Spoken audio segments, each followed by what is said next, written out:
Good morning दोस्तों।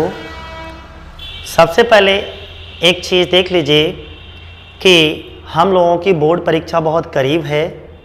18 फरवरी से हम लोगों की बोर्ड परीक्षाएं शुरू हो जाएंगी और इसीलिए हम लोगों को दिन रात एक करके मेहनत करके अच्छे अंक पाने के लिए लगातार प्रयासरत रहना चाहिए। चलो एक बार को देख लेते हैं। सिंथेसिस हम क्लास में आपको बहुत डिटेल्ड पढ़ा चुके हैं। हर एक चीज़ को बहुत अच्छे तरीके से हमने बताया है। रूल्स भी हमने बहुत अच्छे से बताए हैं।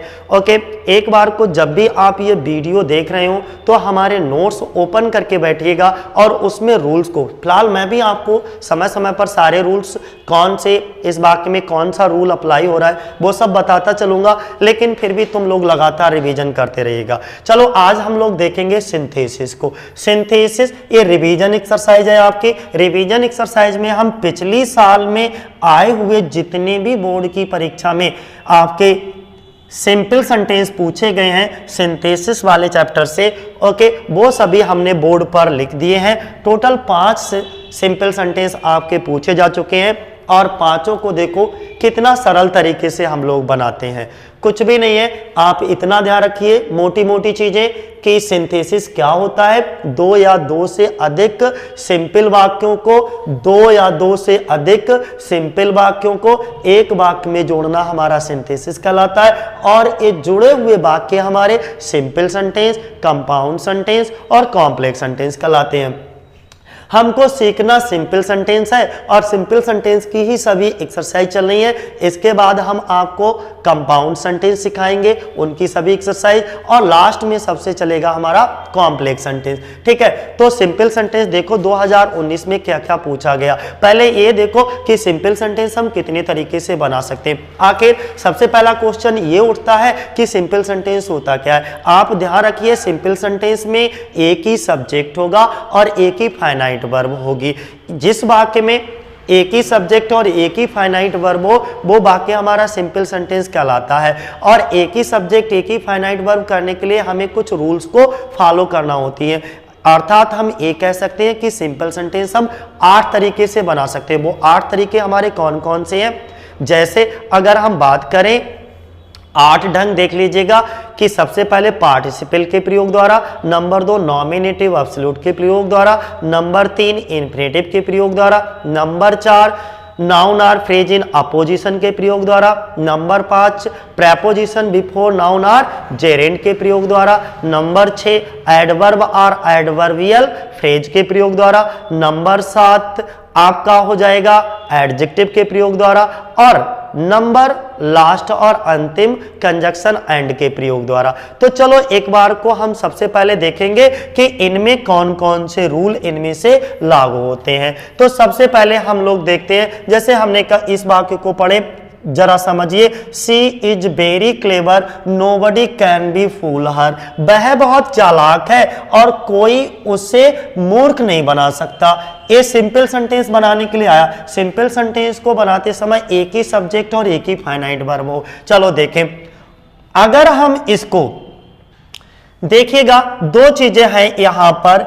एक तो हम preposition before noun or gerund, यानी कि प्रेपोजिशन के प्रयोग द्वारा भी बना सकते हैं और बीइंग से भी बना सकते हैं। अगर बीइंग से बनाएंगे तो ये वाक्य हमें पहले लिखना होगा, जैसे nobody can be fool her being very clever. उसे कोई मूर्ख नहीं बना सकता बीइंग वेरी क्लेवर, बहुत चालाक होने के कारण। कैसे? नोबडी, क्योंकि जा रहे हैं बाज वर्ब अगर मेन वर्ब के रूप में, तो हमने बताया इसको काय में चेंज कर लोगे, बीइंग में। लेकिन इससे पहले nobody can be fool her being very clever, being very clever. आपको ये थोड़ा ऑड लगता है तो कोई दिक्कत नहीं। ये जो बीइंग वेरी क्लेवर है ना, तो बीइंग वेरी क्लेवर को क्या करोगे, पहले रख लो और इसे बाद में रख लो। देखो इस तरीके से भी आप बना सकते हो। कैसे? जैसे मैंने कहा, दूसरा तरीका इसका देख लो। यानी कि पहले ही हमने क्या करा, इजारम बाज वर्ग को बीइंग में चेंज कर लिया, अर्थात बीइंग वेरी क्लेवर, कॉमा, और ये वाक्य पूरा ऐसे उतार दो। अब इसका अर्थ क्या हुआ, बहुत चालाक होने के कारण उसे कोई मूर्ख नहीं बना सकता। अब यहां से ड्यू टू से भी बना सकते हो, यानी कि प्रेपोजिशन का प्रयोग करते, due to very clever nobody can be fool her. जैसे मन करे बना लो, मैंने तीन तीन तरीके से इस वाक्य को बना करके दिखा दिया। अब कैसे, पहला बेटा इजारम बाज वर्ग को बीइंग में चेंज कर लो, दूसरा तरीका ड्यू टू से बना दो, ड्यू टू वेरी क्लेवर से, यानी कि ड्यू टू का मतलब होता है के कारण, वेरी क्लेवर बहुत चालाक होने के कारण, नोबडी कैन बी फूलर उससे मूर्ख नहीं बनाया जा सकता, यानी कि उससे बहुत चालाक होने के कारण उससे मूर्ख नहीं बनाया जा सकता। अगला बेटा Tagore was a great poet, इसमें noun or phrase in apposition का रूल लगा। काय का दूसरे वाले वाक्य में जरा याद करो मेरे बच्चे, जब हमने आपको बताया था noun or phrase in apposition का प्रयोग कब करते हैं। Noun or phrase in apposition का प्रयोग तब करते हैं जब पहले वाले वाक्य में कोई नाउन दिया गया हो और दूसरे वाले वाक्य में उसका अपोजिशन, यानी कि अपोजिशन, देखो पहले मैं नाम लिख देता हूं यहां पे तो ज्यादा अच्छा समझ आएगा। नाउन और फ्रेज इन अपोजिशन,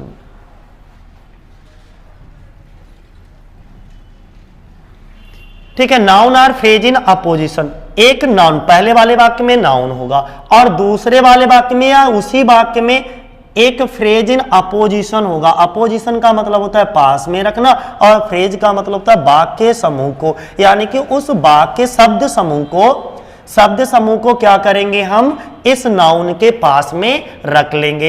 एक होता है बेटा ओ डबल पी, इस अपोजिशन का मतलब होता है विरोध में और इस अपोजिशन का मतलब होता है पास में रखना।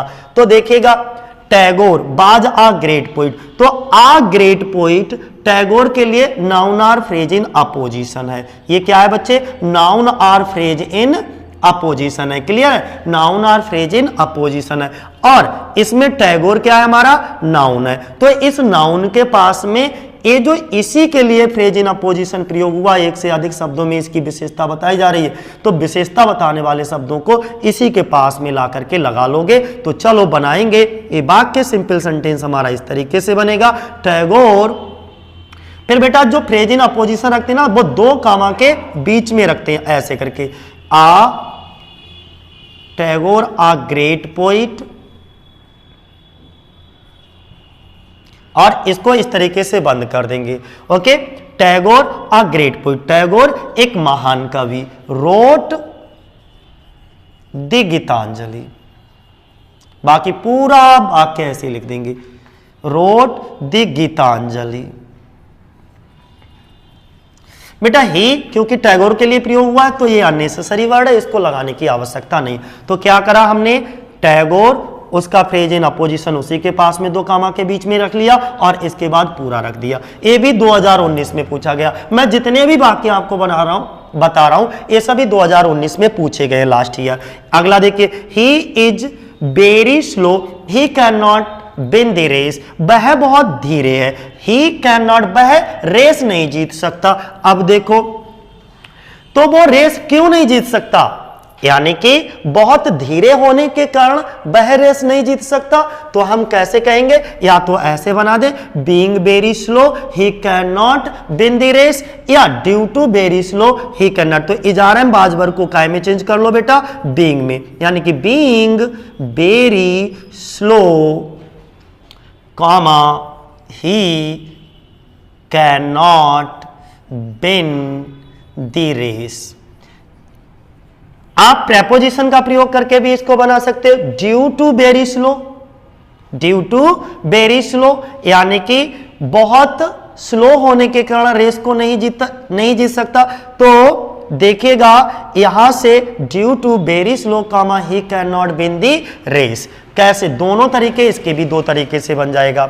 अगला देखो बच्चे क्या है, दी थीप वाज कॉट, चोर पकड़ा गया, the police return to police station, police जो है वो पुलिस स्टेशन वापस आ गई। तो अब क्या हुआ, हमने तुम्हें क्या बताया था, एक नॉमिनेटिव एब्सोल्यूट बताया था, याद करो नॉमिनेटिव एब्सोल्यूट। नॉमिनेटिव एब्सोल्यूट में क्या होता है, सब्जेक्ट अलग अलग होते हैं। तो देखिएगा नॉमिनेटिव एब्सोल्यूट में सब्जेक्ट को एब्सोल्यूट कर दो, तो नॉमिनेटिव एब्सोल्यूट के प्रयोग द्वारा इसको बनाएंगे। तो दी थीप इज आर एम बाजवर को बेटा बीइंग में, दी थीप बीइंग कॉट।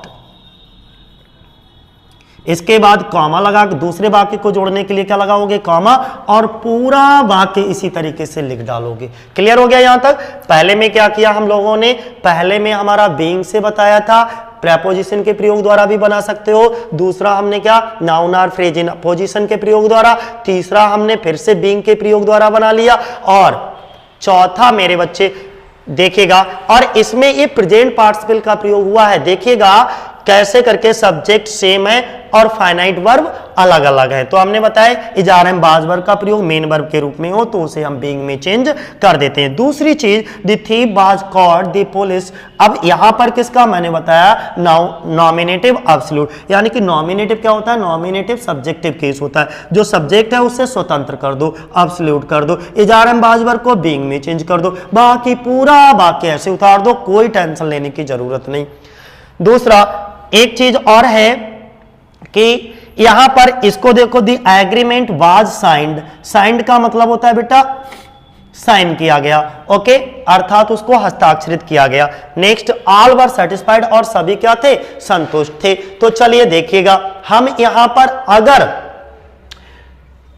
इस वाक्य को पहले लिख दें, फिर हम प्रेपोजिशन का प्रयोग करके वाक्य को बना दें तो कोई दिक्कत नहीं आएगी। जरा देखिएगा, सब्जेक्ट भी सिंगल बचेगा और फाइनाइट वर्ब भी सिंगल रहेगी। चलो देखते हैं, ऑल वर सेटिस्फाइड लिख लो पहले, ऑल वर सेटिस्फाइड सभी संतुष्ट थे, ऑल वर सेटिस्फाइड सभी संतुष्ट थे। अब इसको बनाने के लिए अगर हम इस वर्ब को पास्ट पार्टिसिपल बना दें, यानी कि इस वर्ब को उठा करके एग्रीमेंट के आगे रख दें पास्ट पार्टिसिपल में, ओके, क्योंकि वर्ब की थर्ड फॉर्म है, इस वर्ब की थर्ड फॉर्म को हम पास्ट पार्टिसिपल बना करके यहां पे रख दें तो इस नाउन की ये वाला शब्द विशेषता बताने लगेगा और ये क्या बन जाएगा, विशेषण बन जाएगा, यानी कि वर्बल एडजेक्टिव बन जाएगा।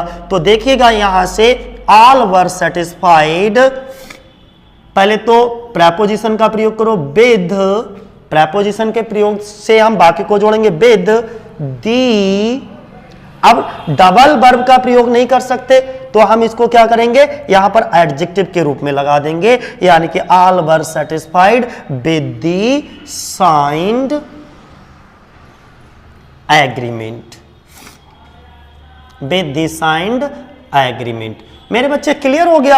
अब देख लो, सभी संतुष्ट थे उस हस्ताक्षरित एग्रीमेंट से, जो हस्ताक्षरित एग्रीमेंट था हमारा उससे सभी संतुष्ट थे। तो ऑल वर सेटिस्फाइड कैसे जोड़ा, विद से जोड़ा, और जो साइन वर्ब की थर्ड फॉर्म थी उसको एडजेक्टिव बना दिया, यानी कि पास्ट पार्टिसिपल बना करके हमने इस नाउन के पहले रख दिया with the signed agreement. Clear हो गया बच्चे।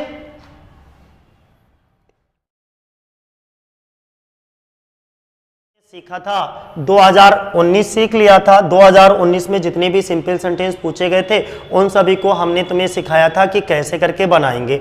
अब हम 2018 की बात करते हैं कि 2018 में हमारे कौन कौन से सिंपल सेंटेंस आए हैं। देखो, 4 सिंपल सेंटेंस हमारे 2018 में बनाने के लिए पूछे गए। कंपाउंड की भी बात करूंगा, कॉम्प्लेक्स की भी बात करूंगा, चिंता करने की जरूरत नहीं। बस एक बात का ख्याल रखिएगा, जब हम आपका इतना सपोर्ट करते हैं तो थोड़ा सा हमारा सपोर्ट करिए, क्योंकि आपको सपोर्ट करने की बहुत ज़रूरत है। वीडियो को लाइक, कमेंट, सब्सक्राइब और शेयर जरूर कर दीजिएगा, ठीक है दोस्तों। इतना काम आपको जरूर करना है, वीडियो को लाइक, शेयर, कमेंट ये सब करें। और अगर कोई चीज आपको इसमें समझ नहीं आ रही हो तो उसको कमेंट बॉक्स में जाकर के कमेंट कर दीजिएगा, हम देख करके उसका आंसर आपको देंगे, ठीक है। कहीं पर भी कुछ भी आपको क्लियर ना हो कॉन्सेप्ट तो समझ लीजिएगा, क्योंकि कॉन्सेप्ट समझ आना बहुत जरूरी है आपके लिए।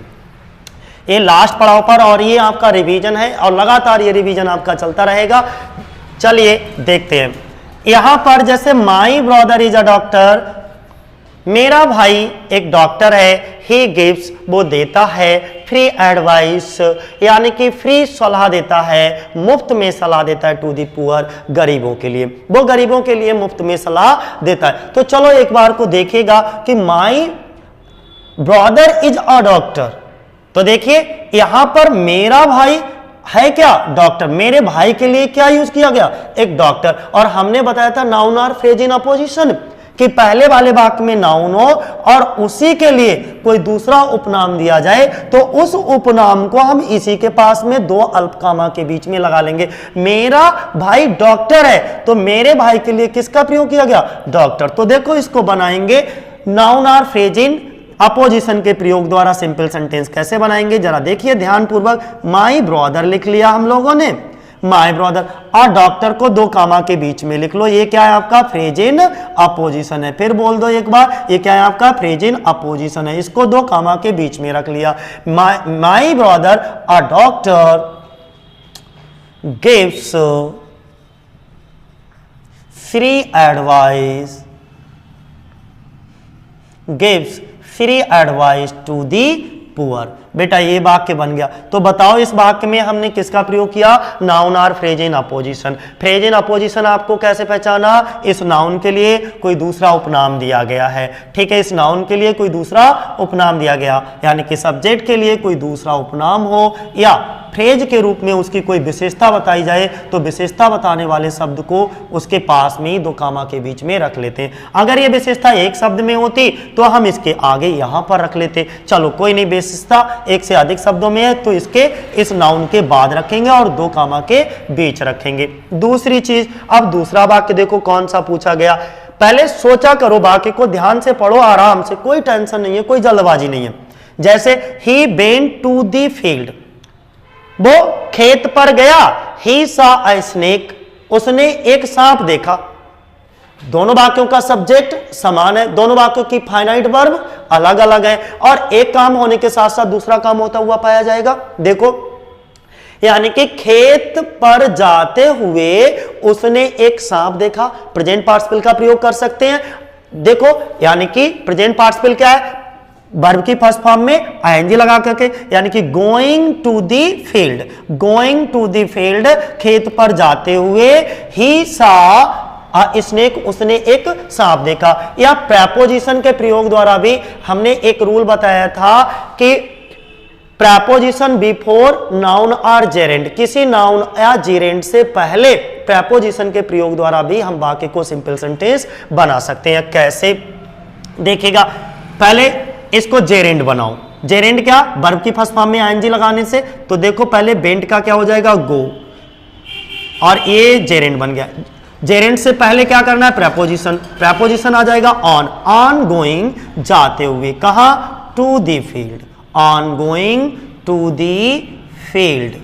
बेटा कोई चीज समझ ना आए तो कमेंट बॉक्स में कमेंट करके हमको बताइएगा कि ये चीज हमको समझ नहीं आ रही, हम दोबारा उसको एक्सप्लेन कर देंगे। ऑन गोइंग टू दी, देखो दो तरीके से प्रेजेंट पार्टिसिपल का प्रयोग करके भी बना सकते हो और प्रेपोजिशन बिफोर नाउन और जेरेंड के प्रयोग करके भी बना सकते हो। इसको जेरेंड बनाया, इसके पहले फिर प्रेपोजिशन लगा करके बाकी को मैंने बना दिया, यानी कि ही सा अ स्नेक। अब इसका हिंदी मीनिंग क्या हुआ कि खेत जाते हुए उसने एक सांप देखा। फिनिश। अब देखो तीसरा वाक्य कैसे आ, the workers finished their work, जो वर्कर्स थे ओके, उन्होंने अपना कार्य क्या किया, पहले फिनिश किया, देन इसके बाद दे लेफ्ट फॉर होम, उन्होंने घर को छोड़ दिया। अब कैसे करके इसको बनाओगे, देखिएगा दोनों वाक्यों के सब्जेक्ट समान है, वर्कर्स के लिए दे का प्रयोग हुआ है और दोनों वाक्यों की फाइनाइट वर्ब अलग अलग है। एक कार्य पूरी तरीके से समाप्त हो गया है, इसके बाद दूसरा काम शुरू करेंगे तो हम इसमें किसका, परफेक्ट पार्टिसिपल का प्रयोग करेंगे। और परफेक्ट पार्टिसिपल कैसे बनाते हैं, हैविंग प्लस वर्ब की थर्ड फॉर्म लगा करके, अर्थात यहां पर आ जाएगा मेरे बच्चे हैविंग और वर्ब की थर्ड फॉर्म ये रखी है, having finished their work, having finished their work, comma. हमने बताया जब दूसरा वाक्य प्रोनाउन से शुरू हो रहा हो तो उसके स्थान पर हम किसका प्रयोग कर लेते हैं, नाउन का। तो दे हमारा प्रोनाउन है, इसके स्थान पर बेटा रख लो the workers, the workers left for home. अगला देखो, it was being a fine day, अच्छा दिन, यह एक अच्छा दिन है। ओके, बी डिसाइडेड, हमने निश्चय किया, टू गो आउट, बाहर जाने का निश्चय किया, फॉर अ पिकनिक, पिकनिक के लिए। अब देखो कैसे करके, पहले में बेटा कारण दे रखा है, दूसरे में उसका रिजल्ट आया है, परिणाम यानी कि रिजल्ट है। अब देखो पहले में रीजन हो और दूसरे में रिजल्ट हो, किसका? नॉमिनेटिव एब्सोल्यूट का प्रयोग करते हैं, अर्थात इज आर एम बाज वर्ग को काय में चेंज करोगे? बीइंग में। पहले बीइंग, इज आर एम बाज वर्ग को बीइंग अ फाइन डे, कामा दूसरे वाक्य को सेम टू सेम ऐसे लिख दोगे, कोई तब्दीली नहीं करोगे। अब इसका अर्थ क्या हुआ? बीइंग अ फाइन डे, अच्छा दिन होने के कारण, खूबसूरत बढ़िया दिन होने के कारण, we decided to go out for a picnic, हमने पिकनिक पर जाने का निश्चय किया। तो ठीक है बच्चों, एक चीज और है, इसके बाद दूसरी वीडियो हम बनाएंगे, उसमें 17, 16, 15 को लेकर के आएंगे 3। ओके, इसी तरीके से देखते रहिए और चैनल को लाइक, सब्सक्राइब और शेयर जरूर कर देना। बाकी कोई चीज समझ ना आई हो तो कमेंट बॉक्स में उसको कमेंट करिएगा।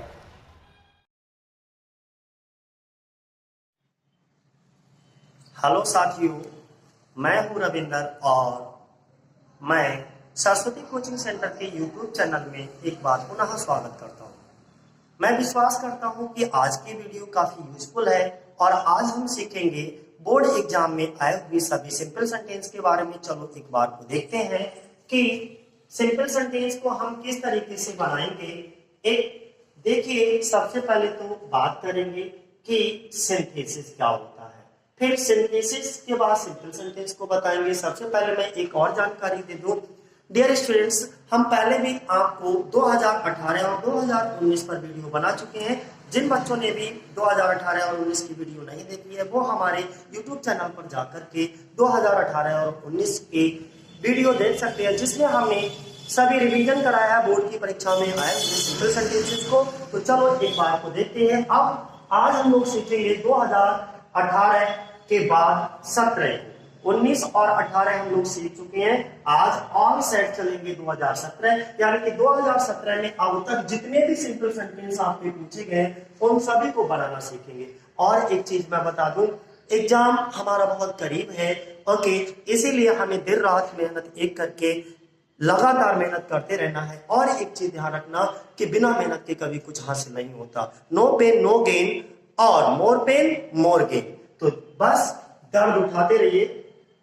चलो एक बार को देख लेते हैं कि कौन कौन से सेंटेंस हमारे यूपी बोर्ड की परीक्षा 2017 में अब तक पूछे गए हैं। और अगर हमने इन सेंटेंसेस को अच्छे से प्रैक्टिस कर लिया तो मैं ये उम्मीद करता हूं कि 2020 में जो आपकी बोर्ड की परीक्षा कंडक्ट होने वाली है उसमें से इन्हीं में से कोई ना कोई सेंटेंस सिंपल सेंटेंस बनाने के लिए मिल जाएगा आपके लिए। चलो देखते हैं, लेकिन सबसे पहले जानेंगे कि सिंथेसिस क्या होता है।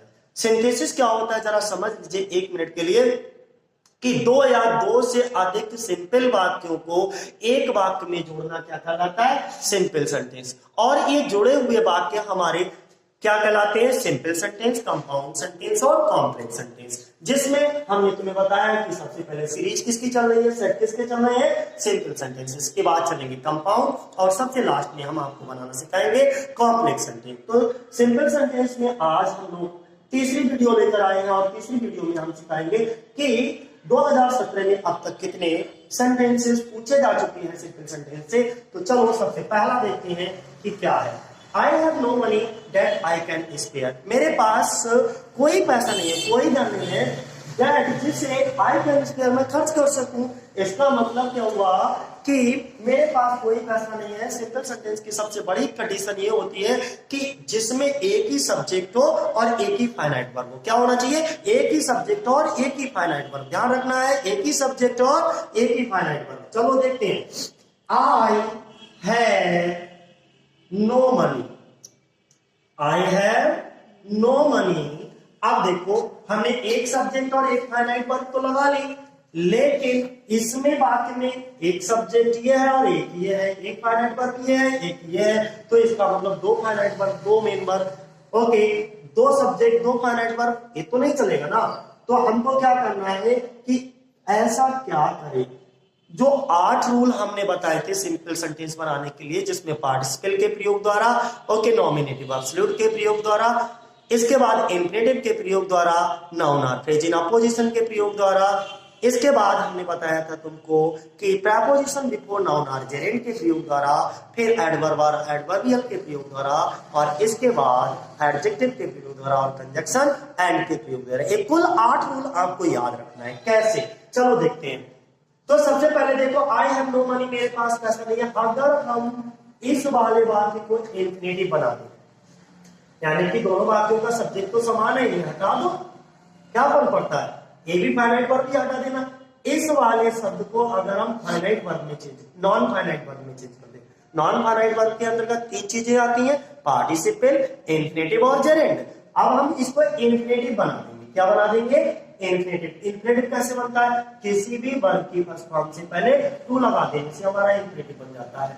अगर हम टू लगा करके इसको इंफिनिटिव बना दें तो हमारा ये वाक्य सिंपल सेंटेंस बन गया, और इसमें एक ही सब्जेक्ट और एक ही फाइनाइट वर्ब रह गया।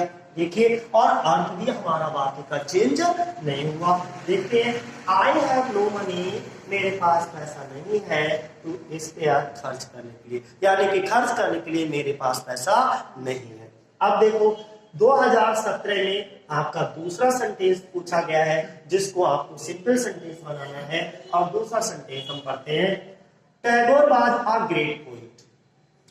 टैगोर वाज मींस थे अ ग्रेट पोइट, एक महान कवि थे। ही रोट द गीतांजलि, उन्होंने गीतांजलि पुस्तक लिखी, और इस गीतांजलि पुस्तक के लिए दूसरे वाले वाक्य में प्रोनाउन इट का प्रयोग किया गया, यानी कि it is a famous book, ये एक प्रसिद्ध पुस्तक है। और ही वाज अवार्डेड, उनको पुरस्कृत किया गया द नोबेल प्राइज से फॉर इट, इसके लिए। और फॉर इट किसके लिए, गीतांजलि पुस्तक के लिए, यानी कि ये भी प्रोनाउन किसके लिए यूज हुआ है, गीतांजलि के लिए। दैट मींस गीतांजलि पुस्तक के लिए कवि रविन्द्रनाथ टैगोर के लिए नोबेल प्राइज से अवार्डेड किया गया, जो कि एक महान कवि है। चलो हम बनाते हैं, एक वाक्य में हमको करो। तो देखो, सबसे पहले ध्यान पूर्वक देखा करो, एक बार पढ़ा करो, कोई जल्दबाजी नहीं है, ठीक है। टैगोर, अब इन टैगोर के लिए एक दूसरा उपनाम दिया गया, एक दूसरी विशेषता बताएगी, जो कि फ्रेज के रूप में। तो हमने बताया, जब किसी वाक्य की विशेषता फ्रेज के रूप में बताई जाए, यानी कि उनके लिए कोई दूसरा उपनाम दिया जाए, तो हम नॉमिनेट, तब हम नाउन और फ्रेज इन अपोजिशन का प्रयोग करते हैं। तो इस इन टैगोर के लिए फ्रेज का कौन सा है, ये वाला है। तो इसको हम इसी के पास में लगा देंगे। सिंपल भाषा में कहें, देसी भाषा में कहें, तो देसी ट्रिक हमारी ये है कि एक आपको नाम दे रखा होगा और उस नाम के लिए एक उपनाम दे रखा होगा, तो इस वाले उपनाम को हम इसी नाम के पास में रख लेंगे, वो भी 2 खामा के बीच में। चलो बनाते हैं, इतना सा वाक्य बनाओ पहले। टैगोर, फिर क्या करें, इस उपनाम को इन्हीं के पास में रख लें।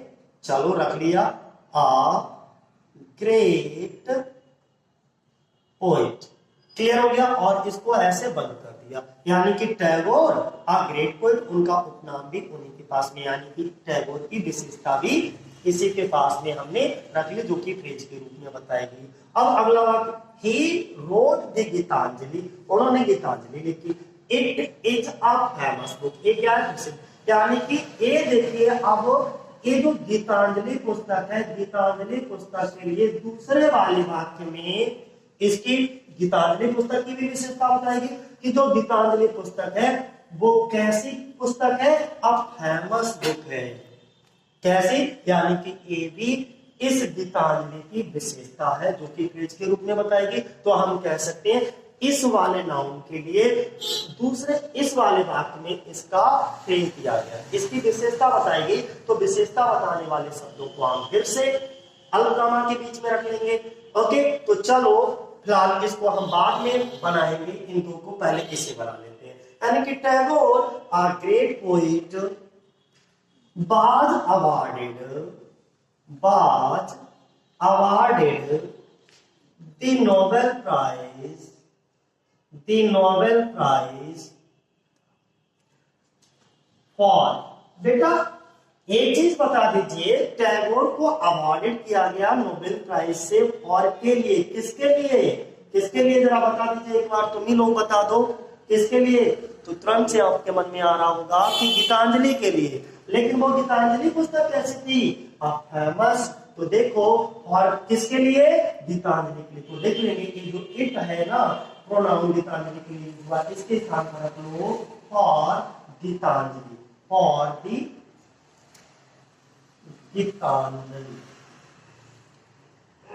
और दी गीतांजलि। लेकिन ये गीतांजलि पुस्तक कैसी है, अब फेमस बुक है। तो हमने बताया कि इस पुस्तक के लिए भी इस वाले वाक्य में एक पेज का प्रयोग किया गया। तो इस वाला पेज फिर से हम कॉमा के बीच में रख लेंगे, यानी कि और गीतांजलि, और गीतांजलि की विशेषता आप फेमस बुक को, तो दो कॉमा के बीच में इसको फिर से रख लो, आप फेमस बुक। और ये देखो वाक्य हमारा बन गया।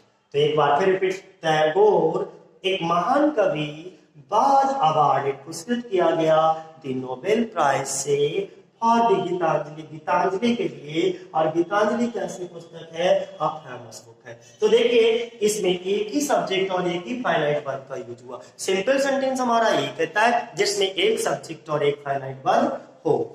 दूसरी चीज, तो पहले वाले वाक्य में किसका आपने प्रयोग किया, इंफिनिटिव के प्रयोग द्वारा बनाया।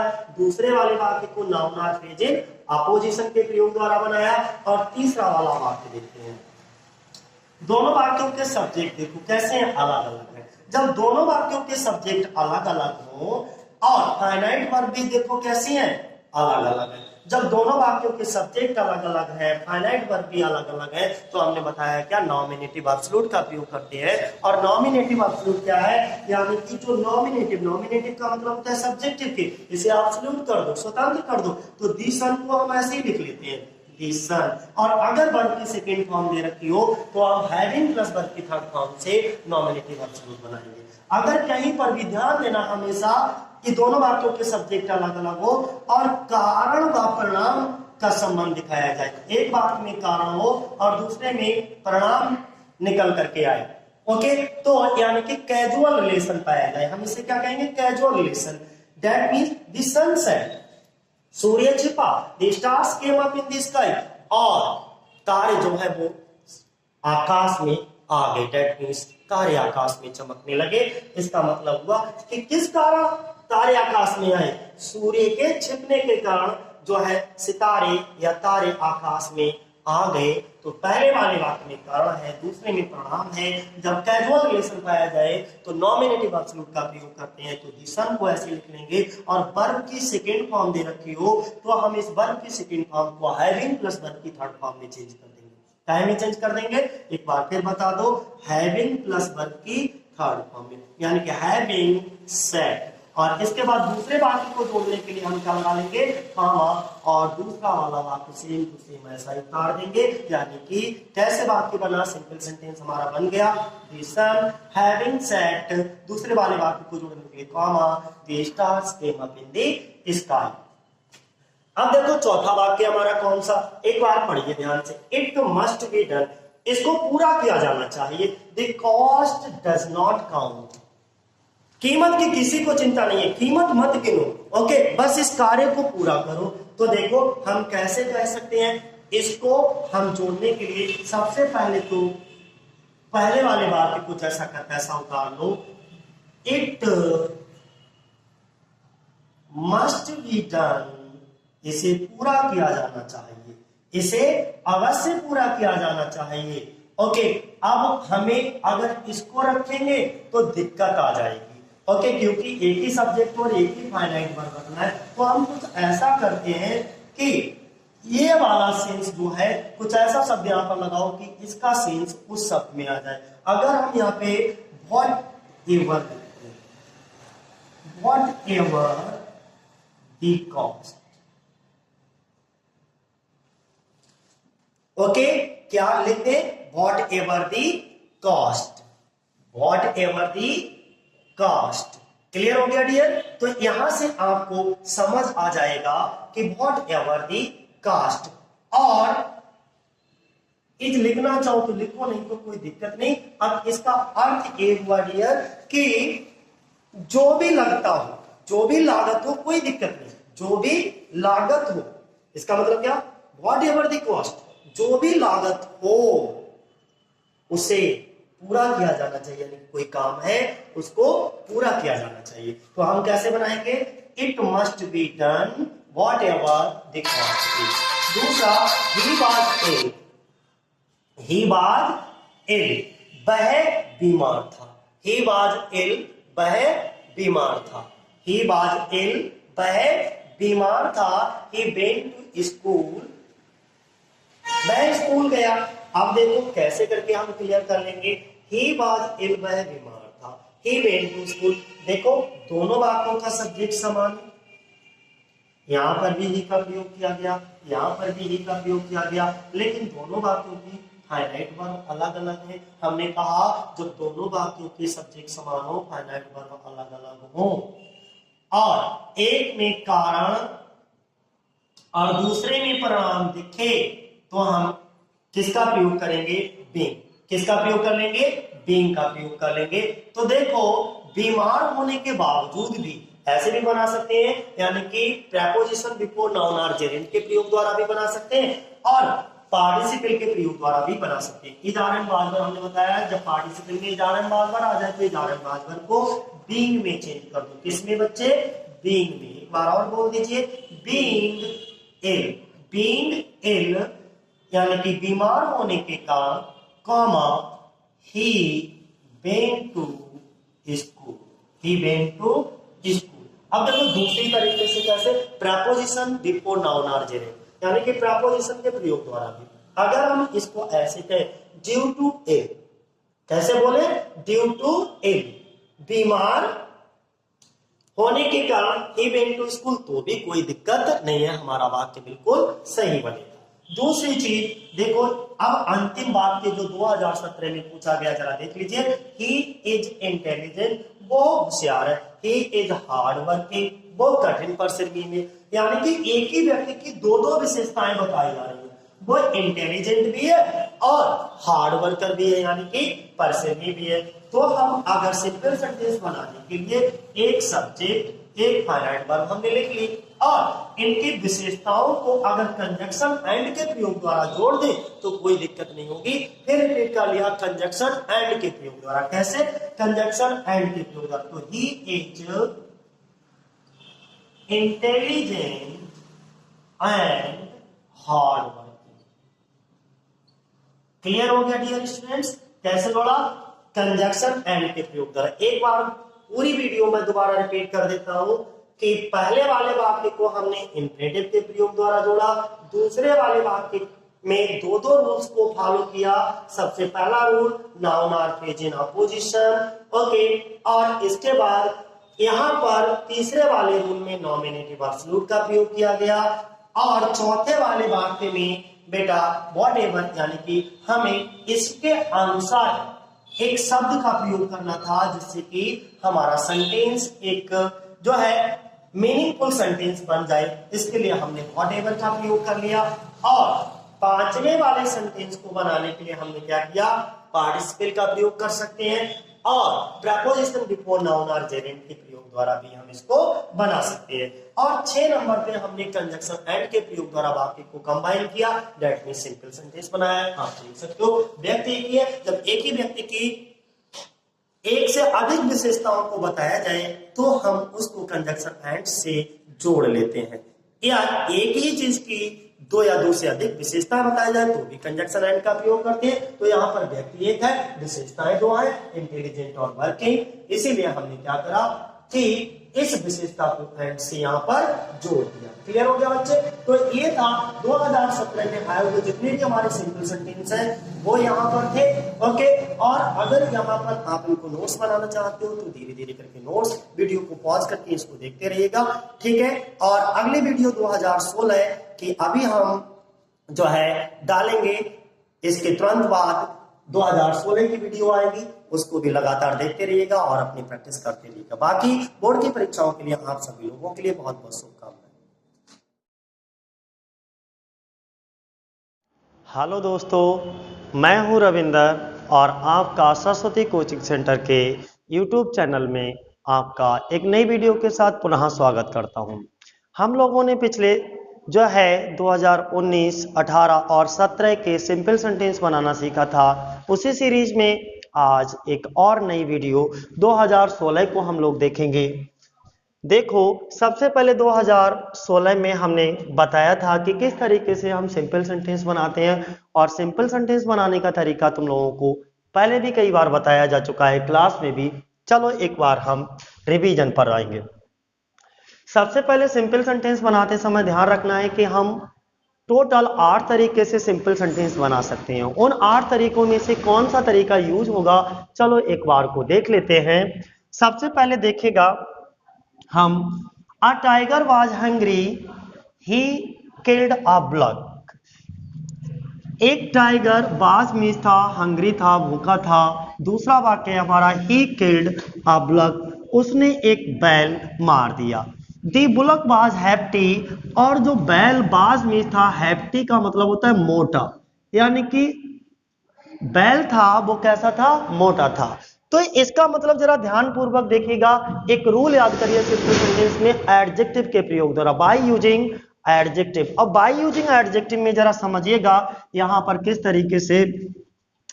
यहां पर देखो कि a tiger was hungry he killed a bullock, उसने एक बैल को मारा। अब यहां पर इस बैल की विशेषता क्या है, वो बैल मोटा था, यानी कि इस बैल की जो विशेषता है वो अगर हम यहां पर लगा दें कोई दिक्कत, ये वाक्य अपने आप खत्म हो जाएगा, यानी कि ही किल्ड अ हैप्टी बुलक। अब देखो यहां से हमने क्या बताया, इजारम बाजवर अगर कहीं पर दे रखा हो तो हम इजारम बाजवर को काय में चेंज कर लेते हैं, बीइंग में। तो सबसे पहले यहां पर लगा लो being, being hungry, being hungry, भूखे होने के कारण किसने बेटा, टाइगर ने। तो यहां पर प्रोनाउन के स्थान पर हम किसको रख लेंगे, टाइगर को रख लेंगे। तो being hungry, the comma the tiger, a tiger killed और देखो दूसरे वाक्य में बुलक की विशेषता क्या है कि वो हैप्टी है, मोटा है। तो इसका मतलब उसकी विशेषता, जिस व्यक्ति वस्तु या स्थान की विशेषता बताई जाए उसको उसी के पास में लगा लेंगे। अगर ये बैल की विशेषता है कि बैल कैसा है, तो अगले वाक्य में हमको पता लग रहा है कि वो बैल मोटा है, तो हम हैप्टी वर्ड को यहां पर लगा लेंगे, HEFTY, हैप्टी बुलक। देखिए, बीइंग हंग्री, भूखा होने के कारण एक टाइगर ने किल्ड मार दिया, किसको, अ हैप्टी बुलक, एक मोटे बुलक को। बुलक से मतलब बैल, एक मोटे बैल को मार दिया। ओके, इस तरीके से हमारा कैसे वाक्य बना कि यहां पर इजारम बाजवर के स्थान पर हमने बीइंग का प्रयोग कर लिया, और दूसरे वाले वाक्य में बुलक की विशेषता थी, विशेषता को हमने उसके आगे लगा लिया, और ये देखो सिंपल सेंटेंस बन गया। और सिंपल सेंटेंस की कंडीशन कहती है कि एक ही सब्जेक्ट हो और एक ही फाइनाइट वर्ब हो। जरा एक बार चेक कर लो, देखो एक ही सब्जेक्ट है और एक ही फाइनाइट वर्ब है, इसको हमने प्रेजेंट पार्टिसिपल बना दिया और इसको एडजेक्टिव के थ्रू हमने जोड़ दिया। दूसरा वाक्य देखो, ही सा अ स्मॉल चाइल्ड स्विमिंग सो अडेप्टली, ही सा, उसने देखा, अ स्मॉल चाइल्ड, एक छोटे से बच्चे को, स्विमिंग, तैरते हुए, सो अडेप्टली, बड़े अनुकूल तरीके से। ही वाज ओवरजॉयड एट इट, वह इसको बहुत आनंद ले रहा था, डेट मीन्स बहुत आनंदित था उससे। तो यहां पर दूसरे वाले वाक्य में देखिएगा कि ये जो इट प्रयोग किया गया वो इस पूरे के लिए प्रयोग किया गया है। तो हम इस वाक्य को सबसे पहले लिख लेंगे, यानी कि he was overjoyed, he was overjoyed.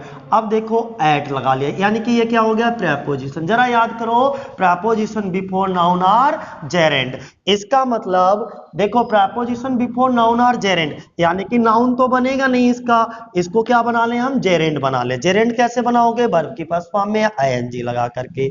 तो सा का हो जाएगा सीइंग, सीइंग। तो देखो जेरेंड से पहले प्रापोजिशन, यानी कि प्रापोजिशन बिफोर नाउन और जेरेंड, ये जेरेंड बन गया, जेरेंड से पहले प्रापोजिशन, यानी कि हमने जेरेंड के प्रयोग के द्वारा हमने इस सिंपल वाक्य को बना लिया। तो he was overjoyed at seeing आ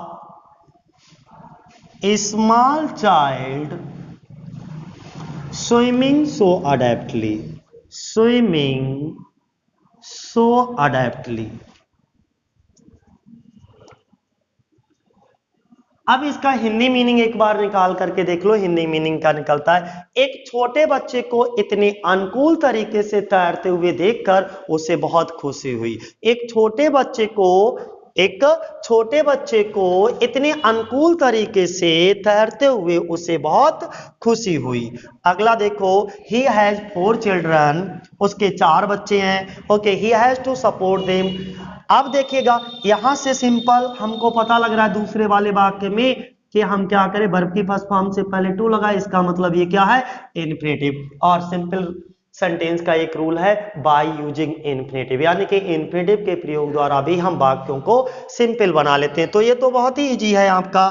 पहले वाले वाक्य को ज्यों का त्यों लिख लो, ही हैज 4 चिल्ड्रन, और इसके बाद दूसरे वाले वाक्य को इन्फिनेटिव बना दो, यानी कि टू सपोर्ट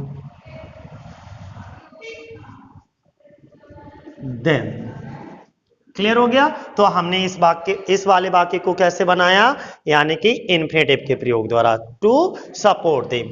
अब ये वाला वाक्य देख लो कि he is a true patriot, comma, यानी कि वह एक सच्चा देशभक्त है। ही विल नॉट बेट्रे, बेट्रे से मतलब होता है धोखा देना, हिज कंट्री, अपने देश को, यानी कि वह एक सच्चा देशभक्त है और वह अपने देश को धोखा नहीं देगा।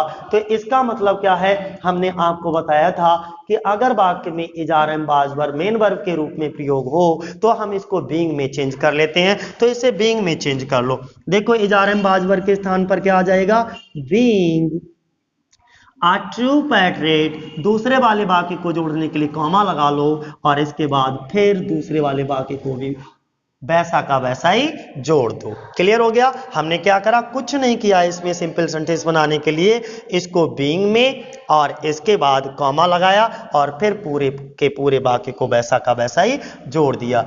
यानी कि बीइंग अ, वाक्य बनेगा आपका बीइंग अ ट्रू पैट्रियट, एक सच्चा देशभक्त होने के कारण, he will not betray his country, वह अपने देश को धोखा नहीं देगा। और लास्ट देख लीजिए 2016 के सेट में अंतिम सेंटेंस जो सिंपल सेंटेंस बनाने के लिए आया उससे एक बार देख लो। ही सा अ मैन, उसने एक आदमी देखा। ही वाज ब्लाइंड, वो अंधा था। उसने एक आदमी देखा, वो अंधा था। तो अंधा कौन था, आदमी। अंधा कौन था, आदमी। इसका मतलब विशेषता किसकी बताई जा रही है, आदमी की।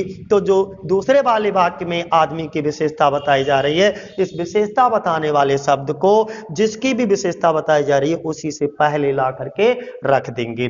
तो देखो ये वाक्य बनेगा हमारा, आई सा आ ब्लाइंड मैन, मैंने एक अंधा आदमी देखा। आई सा आ ब्लाइंड मैन। इस तरीके से 2016 में आए हुए जितने भी सिंपल सेंटेंस थे वो इस तरीके से बनेंगे। इनको एक बार दोबारा से रिवीजन कर लेना। ओके, एक बार मैं रिपीट कर देता हूं फिर से। पहले वाले वाक्य को बीइंग से जोड़ा, इसके बाद बुलक, देखो इसमें 3 वाक्य 1 2 3, पहले वाले को बीइंग से जोड़ दिया और दूसरे वाले वाक्य में देखो बुलक है और बुलक की विशेषता हैप्टी है। तो इस वाक्य को खत्म करने हैप्टी को हमने कहा बुलक से पहले लगा दिया। इसमें बेटा देख लीजिए ध्यान से, इसमें हमने किसका प्रयोग किया, प्रेपोजिशन बिफोर नाउन और जेरेंड, यानी कि he was overjoyed at, he was overjoyed at, और इसको जेरेंड बना करके बना दिया at seeing a small child swimming so adeptly. इसको बेटा इन्फिनेटिव के द्वारा जोड़ा गया। देख लीजिए, he has 4 children, he has to support them, यानी कि टू सपोर्ट से इसको वाक्य को जोड़ दिया। ये हमारा क्या बन गया, इन्फिनेटिव बन गया। और ये बेटा फिर से बीइंग से जोड़ा गया है और यहाँ पर किसका? एडजेक्टिव के प्रयोग द्वारा। इसमें जो पांचवें वाला वाक्य है उसमें एडजेक्टिव वाला रूल लगा है। आई सा a man he was blind, यानी कि वो कैसा है? अंधा है। तो ए उसकी विशेषता है, इस विशेषता को, इस एडजेक्टिव को इस आदमी से पहले लगा देंगे जिसकी भी ये विशेषता बता रहा है। ये वाक्य बना हमारा आई सा अ ब्लाइंड मैन। ओके, तो अभी इसके बाद हम 2015 की अभी वीडियो अपलोड करेंगे। Okay,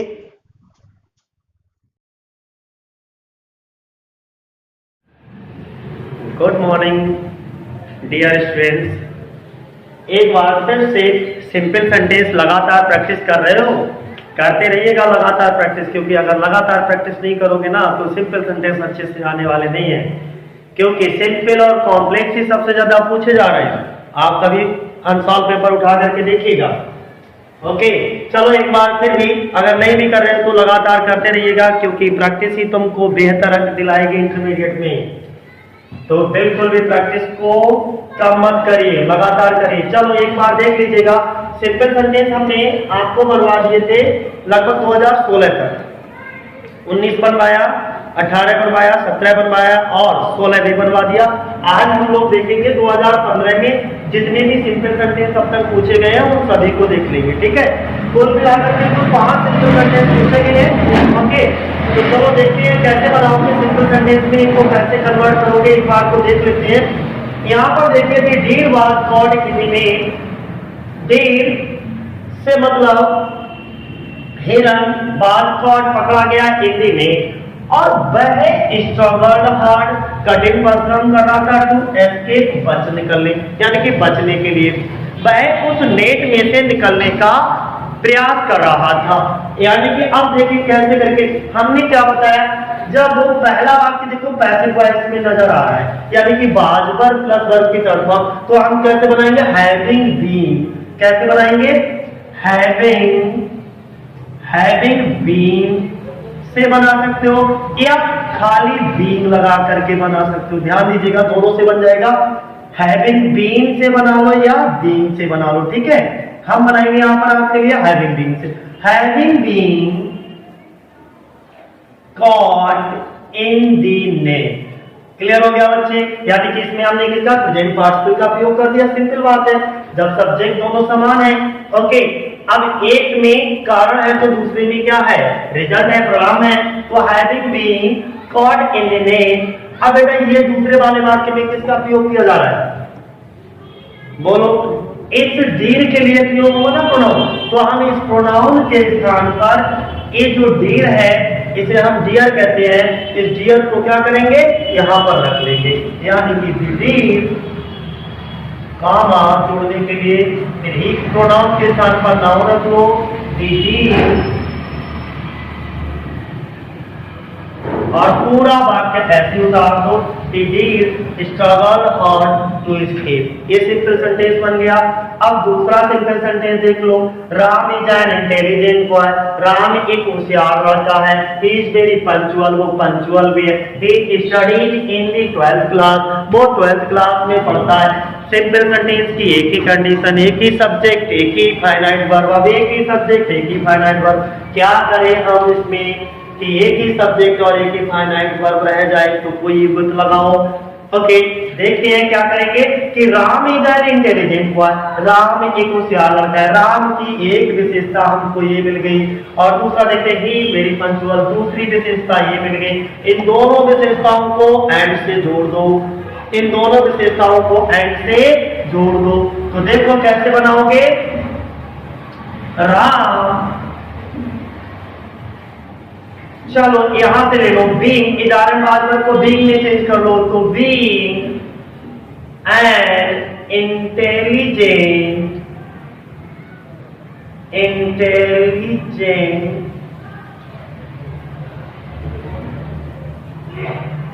being an intelligent and very punctual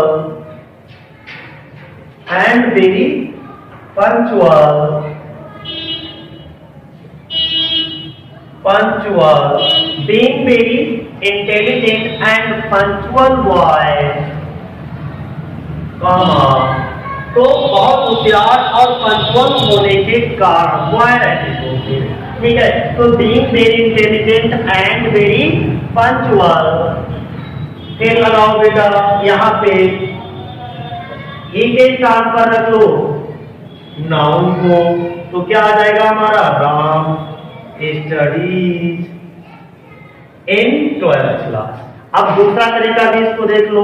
अब बेटा देखो राम की दो विशेषताएं, तो दोनों विशेषताओं को एंड इंटेलिजेंट को है एंड वेरी पंचुअल को क्या मान लो, noun or phrase in apposition मान लो, और नाउन आर इन अपोजिशन मान करके ऐसे भी बना सकते हो। हम दो तरीके आपको बता रहे हैं। देखो Ram and intelligent boy and very punctual studies in 12th class. ये सबसे अच्छा है कि राम के दो noun or phrase in apposition है, दोनों को एंड से जोड़ करके इसी के पास में रख लिया और बचा हुआ बाकी हमने ऐसे ही रख दिया। दूसरा देखो ए वाज एब्सेंट, यानी कि देखिए वह एब्सेंट था। I gave the message to his wife, मैंने उसकी पत्नी को संदेश दिया। अब देखो यानी कि उसके एब्सेंट होने के कारण, उसके अनुपस्थित होने के कारण मुझे उसकी पत्नी को मैसेज देना पड़ा।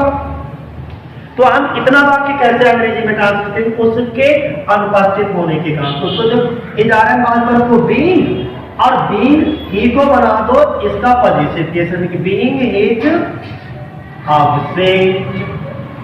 दूसरे वाक्य को जोड़ने के लिए कामा और फिर दूसरा वाला वाक्य जिसका क्यों लिख दो। इसके बाद बेटा 4 नंबर का वाक्य देखो। 4 नंबर का वाक्य क्या, he gave them his advice। तो अब देखिएगा he gave them his advice, उनको सलाह देने, उसने उसको सलाह दी, तो इसको हम बना सकते हो उनको सलाह देने के अतिरिक्त, ओके, उसकी उदारता पूर्वक, स्वतंत्रता पूर्वक उसने उसकी मदद की। तो देखो बिसाइड्स प्रपोजिशन, इस वाले वाक्य में रूल लगेगा बेटा preposition before noun or gerund. तो देखो प्रपोजिशन लगा लिया हमने बिसाइड्स, इसको बना लो जेरेंड।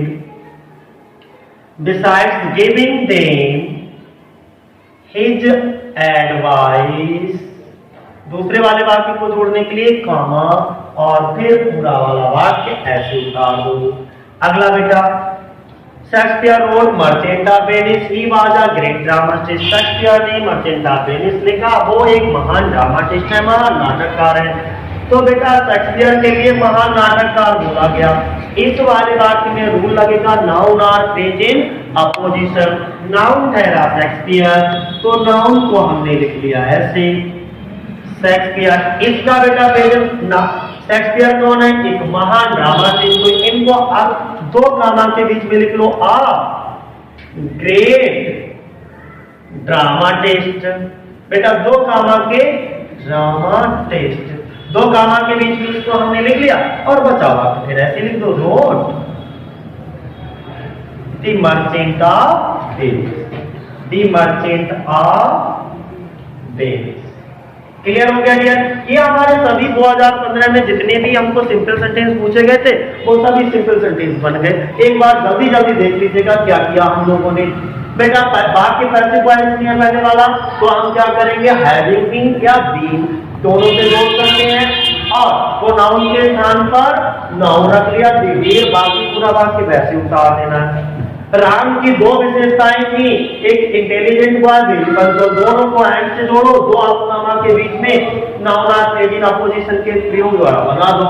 ओके, तो फ्रेज इन अपोजिशन इसी के पास में हो गया और बाकी बचा वाक्य वहां रख दिया। ओके, अब दूसरा ही बात absent he case the message, तो बीइंग ही एब्सेंट, उसके एब्सेंट होने के कारण उसने उसकी पत्नी को संदेश दिया। अगला यहाँ पे क्या है कि अब देखिए इसमें preposition before noun or gerund, पहले हमने प्रपोजिशन लगाया, इस वाले वर्ब को हमने जेरेंड बना दिया वर्ब की फर्स्ट फॉर्म में आएंगे लगा करके। तो besides giving them his advice, यानी कि सलाह देने के अतिरिक्त तो उसने उनकी स्वतंत्रता जो है क्या की, मदद की। शेक्सपियर की बेटा एक विशेषता बताई गई है फ्रेज के रूप में, तो जो विशेषता फ्रेज के रूप में बताई गई है वो हम इसी के पास रख लो कॉमा। तो नाउन इनका विशेषता हो गया फ्रेज के रूप में। तो शेक्सपियर फिर आ ग्रेट ड्रामेटिस्ट 2 कामा के बीच में बाकी बचा बाकी लिख दो। अब देखो एक ही सब्जेक्ट और एक ही फाइनाइट वर्ब है, ठीक है। यहाँ पर भी बच्चे एक ही सब्जेक्ट रहेगा और एक ही फाइनाइट वर्ब रहेगा। तो सभी में जितने भी वाक्य बने हैं उन सभी में अब एक ही सब्जेक्ट और एक ही फाइनाइट वर्ब बचा है। ये हमारे सिंपल सेंटेंस बन गए। अब 2014 का हम नेक्स्ट वीडियो में अपलोड करेंगे। 2015 तब तक रिवीजन करो।